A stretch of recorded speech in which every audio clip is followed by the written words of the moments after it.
What's up, people? It's your man, Herb Lover, coming from your mama's basement. The Lakers played the Milwaukee Bucks yesterday.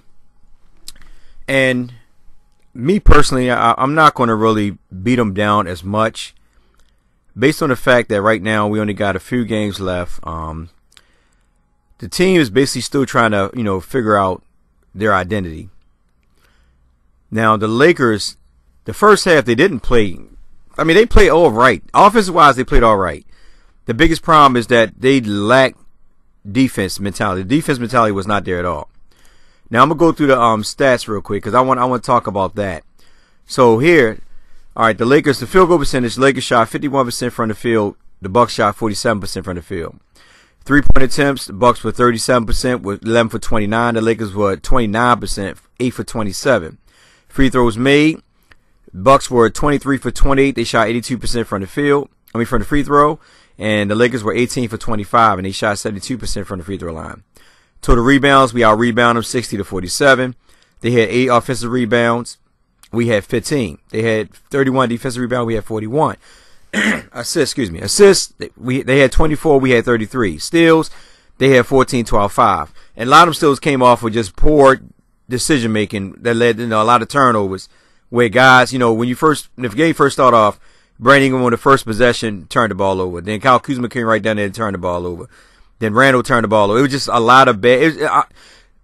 The one thing I noticed is that the Lakers are just tired. As a young team, these days guys like Kuzma, Ingram, they're still young and they still getting a feel of heavy minutes in the NBA. And they're just tired. And you can see it. You can see it in their, in their body and their character.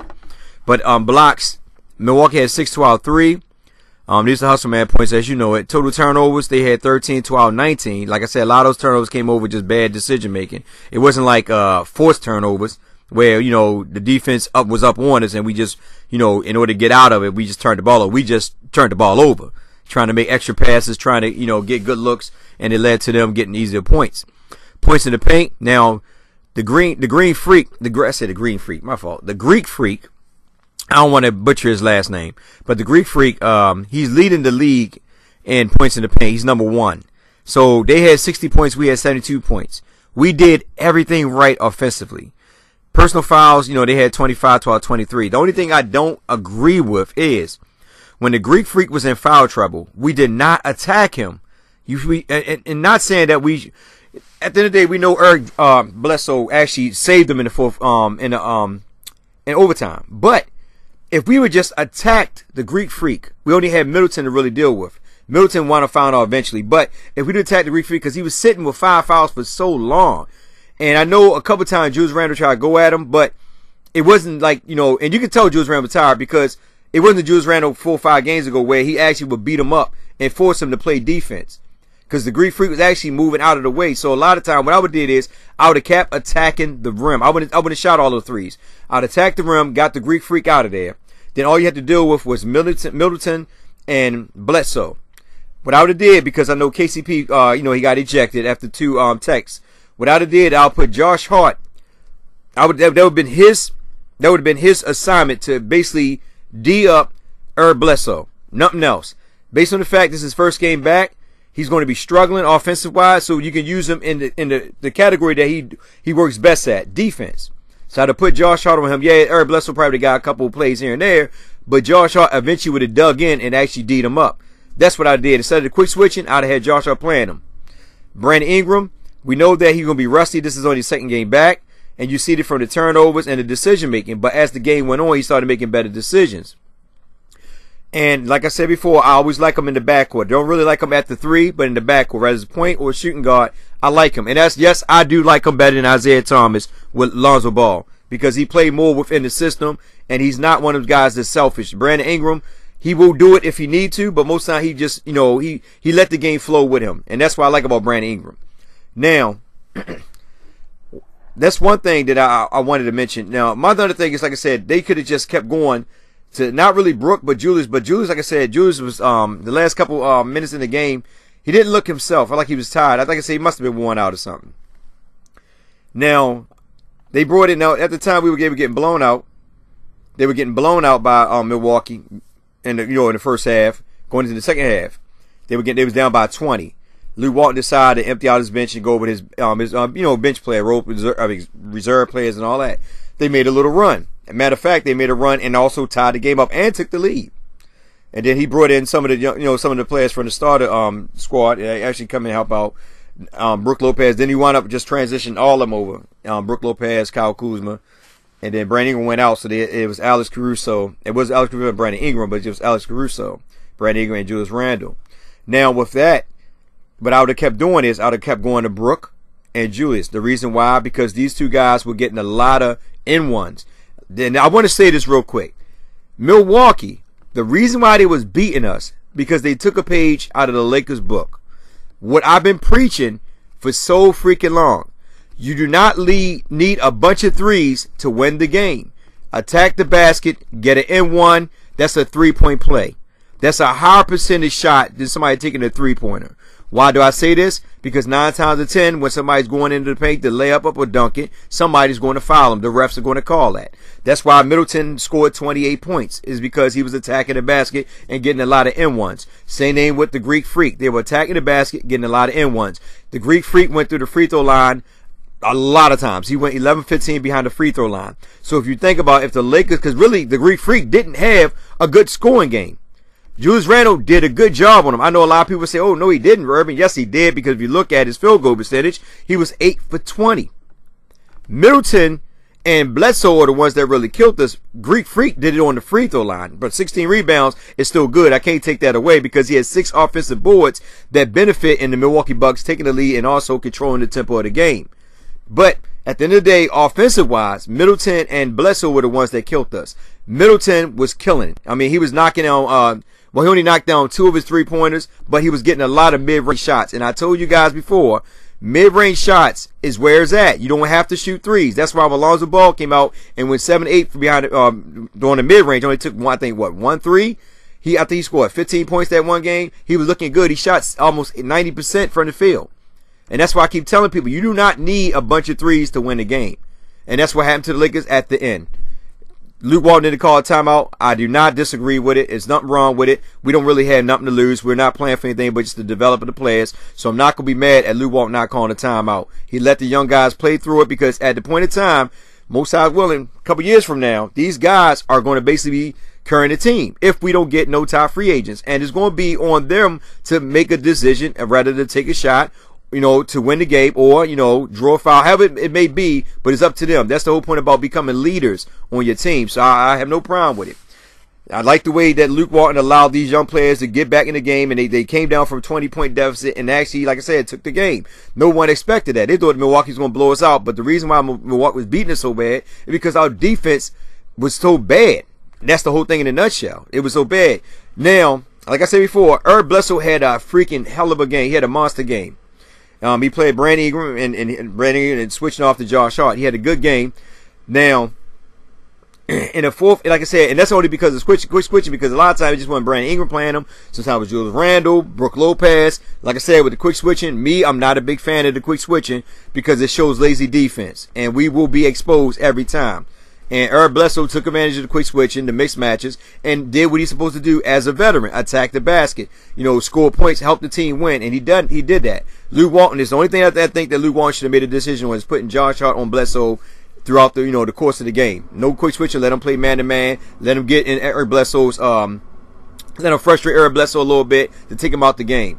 Middleton was in foul trouble. They went to him one play. Julius Randle, went at him and real physical down low, and then he wound up fouling out. But the Greek Freak, we should have got him out the game early on. When he was sitting with the 5 fouls, we should attack them, and eventually the ref's going to have to call a foul. They can't allow it to just go on. They had to call a foul, but we didn't attack him like we supposed to. And a lot of times when we did, he moved out got out the way. So that's why I say you attack him. So eventually you got to play defense, or we got easy scores. We didn't take a full advantage of that. But anyway, like I said, the Milwaukee Bucks, man, they're a good and upcoming team. I like them, man. That's one of them small market teams.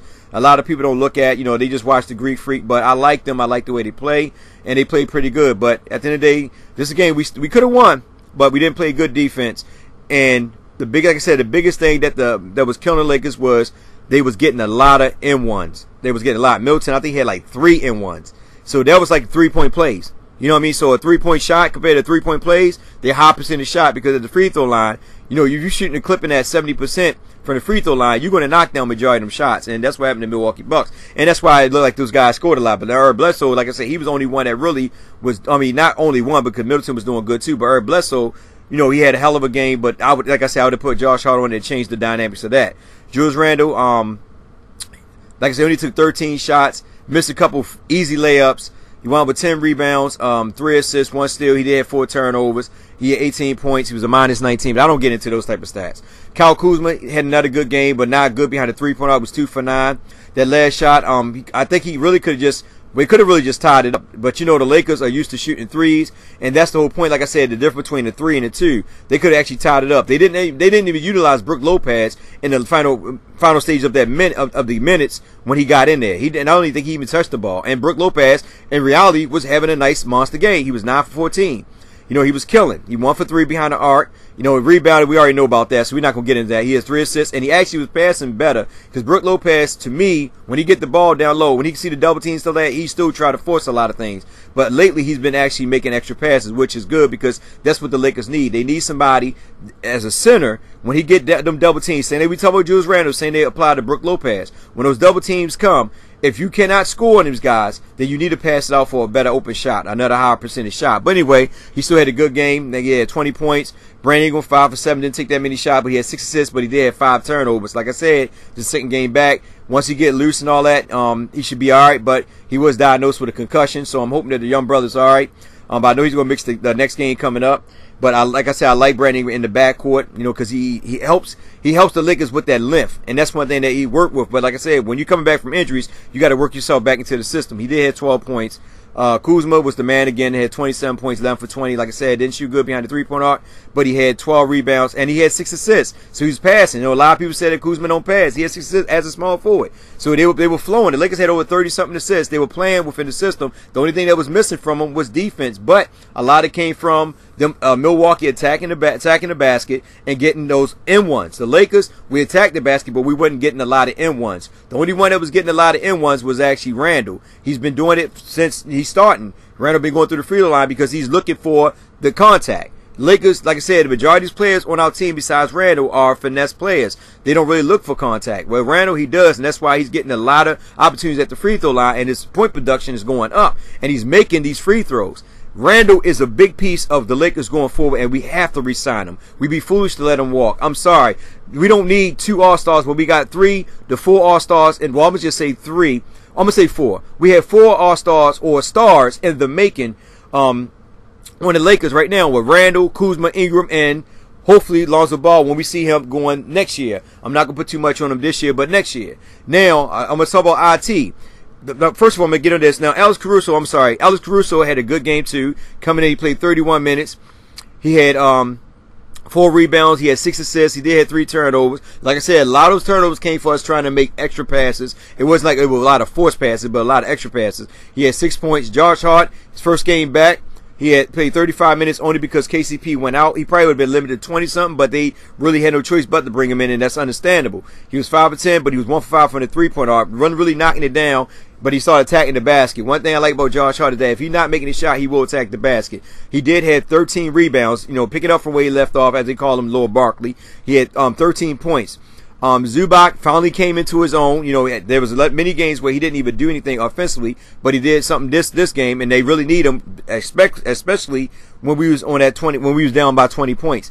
He wound up scoring 16 points. He had 5 rebounds, and he was the benefactor of Alex Caruso, most Alex Caruso passing. Now, my only thing is like, where is Thomas Bryant? Like, during this particular time, Thomas Bryant would have been better in there than me. Better in there, and this is my opinion, than Channing Frye. Now, I'm not knocking Channing Frye. He's a veteran, but he didn't give us anything. And I'm not saying Thomas Bryant would have gave us anything as well, but if you're going to go forward, letting the young players develop, Thomas Bryant need to be a part of that developing team. It don't make any sense to me that you still got him in the G League, and we're not playing for nothing but just the opportunity to finish strong the rest of the season, the end of the season. You might as well let Thomas Bryant get some minutes so he can gel in with the squad as well, because I believe that Thomas Bryant has a dominant inside-outside game. And if the Lakers do not resign Julius Randle, you got to be looking at the point that, okay, well, maybe we could bring Thomas Bryant on. So you got to give him some reps. So we as fans, I keep saying regularly playing football, but we as fans need to see what's going on. Now, one last thing I want to say before I get out of here is that the Lakers are thinking about re-signing Isaiah Thomas. I personally don't think they should, only because at the end of the day, I'm looking at what are you going to pay this guy? Like, he has a hip injury. He reactivated it, or re-injured it. And that's why he's out for the rest of the season. Now, they might only give him a $6-8 million deal, but the problem that I see is that him and Lonzo Ball cannot coexist in that backcourt. A lot of fans told me they can. When you finally see him and Lonzo Ball in the backcourt, you've seen what happened. That means at the end of the day, he becomes a liability on defense, and he's not. When he's a liability on defense, it hurts the team because of Luke Walton's strategy when it comes to defense because of the quick switching. Now, if Luke Walton change up his defensive schemes to benefit Isaiah Thomas, I can see this working. But that's only if Luke Walton doesn't be stubborn and continue to hold on to the same schemes that's hurt this team throughout the last 2 years since he's been a coach. Now, like I said before, I know a lot of fans say, oh, the defense is good, this and that. I told fans, this is a 3-point heavy shooting league right now. So if you're bad on the perimeter and these guys are taking anywhere from 20 to 33s per game and they are off, then the Lakers defense will look good because they're bad. The Lakers are actually bad on perimeter defense. Regardless if you want to believe it or not, when a team is hot, aka Dallas Mavericks, they will beat the Lakers majority of the time. So let's keep that in mind. But at the end of the day, re-signing Isaiah Thomas, I wouldn't really think about re-signing Isaiah Thomas. I will resign KCP before I resign Isaiah Thomas. I'm just being honest. And the only reason why I'm saying that because I know KCP, me personally, he get a lot of bashing from the Lakers fan. But when he was hot these last 10, 12 games, he played within the system. He didn't force a lot of shots. He looked it good. And that's what I like about KCP, besides the KCP that came at the beginning of the season, who was the ISO King, a part of the ISO King with a lot of other players like Julius Randle, Brandon Ingram, Kuzma, all these ISO Kings, but they started playing more and more into the system. Now, I'm gonna be honest with you. Before I think about signing Isaiah Thomas, what I would do first and foremost is if I can't get LeBrons or I can't get those PG-13s, what I would do is try to get a quality center to fit the system. If I can't get a quality center to fit the system, I would just re-sign Brook Lopez for a lower deal. I would re-sign Brook Lopez and I re-sign KCP. I would bring KCP off. No, I can't bring him off the bench. I was thinking about bringing him off the bench, but we can't because we got him and Josh Hart. Now, on that long, then KCP had to start with Lonzo Ball. That means Kuzma have to come off the bench. So I scratched that KCP because I want Brandon Ingram to start in the backcourt. That's just me. I want Brandon to start in the backcourt, and I want Kuzma to start at that 3. Now I want Lonzo and Brandon in the backcourt. So I don't know. Like I said, if the Lakers sign him for like $6 million and Luke Walton change his defensive strategy, then I'm all aboard of re-signing IT because at the end of the day, we're going to give up a lot on defense, but we're going to be heavily scorers. Lakers are known for defense, so I wouldn't mind re-signing them, but the Lakers have to readjust. But anyway, it's your man Urban Lover. Like, share, subscribe, get in the comment section, tell me what you think. At the end of the day, I just want to see the Lakers for the rest of the season just develop their players, man, and just see what we got. I'm not mad at the game. I can't be mad at the game, man, because I like the idea that Lou Walton let these guys play, and it allowed them to build character. So with that being said, it's your man Urban Lover. You know what it is. Y'all take care, have a blessed one, and definitely, most of all, be safe out there.